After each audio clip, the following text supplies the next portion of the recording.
एक दिन एक सखी बड़ी मस्ती से गाती चली जा रही थी, प्रिया बदन छवि चंद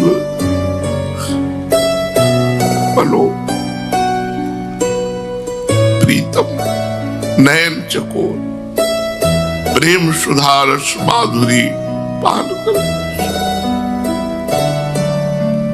अब कानों में ऐसा लगा जैसे कोई अमृत पिला रहा हो, और तो पीछे पीछे चलने लगे। वो अकेले जा रही थी और बड़ी मस्ती से गा रही थी।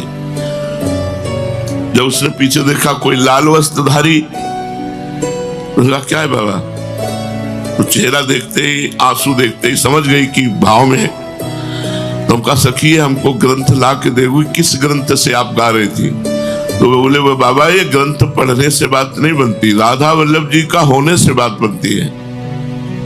तो हमने कहा हमें तो पता नहीं कैसे राधा वल्लभ जी के हुआ जाता है। देखो हम बच्चे थे कि हम इस संप्रदाय में। तो उसने कहा मंदिर में राधा वल्लभ जी के जाओ, और किसी को जानते हो तो पूज्य श्री मोहित महाराज जी हमको रोज दोनी देते थे और चरणों में तुलसी दल चढ़ा। हम कहा बोले बस उन्हीं से जाके कह दो मुझे राधा वल्लभ जी का बना दो। पूरी परिक्रमा ऐसे जैसे हवा चली हो, भागते हुए परिक्रमा देते हुए गए, और परिक्रमा पूरी करके दौड़ते हुए मंदिर गए। आराम मुद्रा में ऐसे बैठे होते तो आचार्य ही है, और मुझे उस समय बिल्कुल श्री जी हमारे दिमाग में छाई हुई। गए और साष्टांग दंडवत किया। हम कहा महाराज जी मुझे राधा वल्लभ जी का बना दो।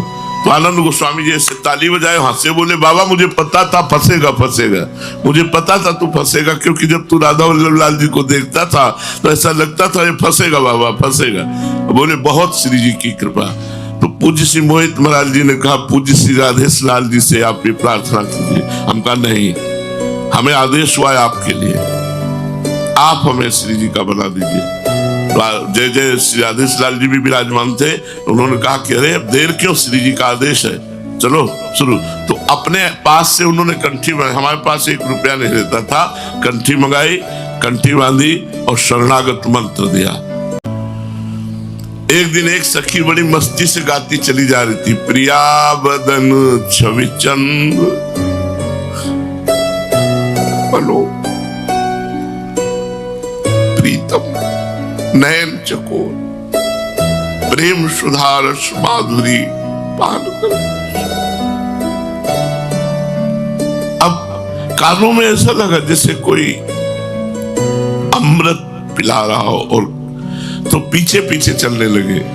वो अकेले जा रही थी और बड़ी